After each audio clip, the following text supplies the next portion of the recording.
তো এরকম কোনোটাই মাধ্যমেই আপনার কিন্তু দোয়া কুনুতের যে হক এটা আদায় হচ্ছে না। এবং বেতের নামাজ এটা কিন্তু ওয়াজিব একটি নামাজ, এই নামাজকে আপনি ইচ্ছা করে ছেড়ে দিতে পারবেন না এবং ওয়াজিব সবসময় চাইলে আপনি তরক করতে পারবেন না। এই জন্য বেতর নামাজ গুরুত্বপূর্ণ।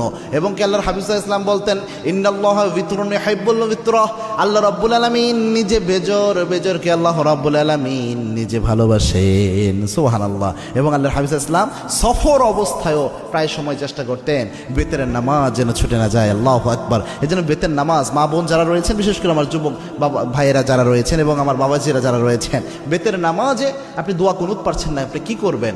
প্রথম যদি আপনি দোয়া কুনুত না পারেন তাহলে আপনি যে দোয়াটা পড়বেন, রব্বানা আতিনা ফিদ দুনিয়া হাসানাহ ওয়া ফিল আখিরাতি হাসানাহ ওয়া কিনা আযাবান নার। এই যে আয়াতের একটা অংশ, একটা দোয়া আল্লাহ রাব্বুল আলামিন দিয়েছেন, এই দোয়াটা আপনি প্রথম পড়ার চেষ্টা করবেন। বেতের যে সময়টা এই দোয়া পড়বেন, রব্বানা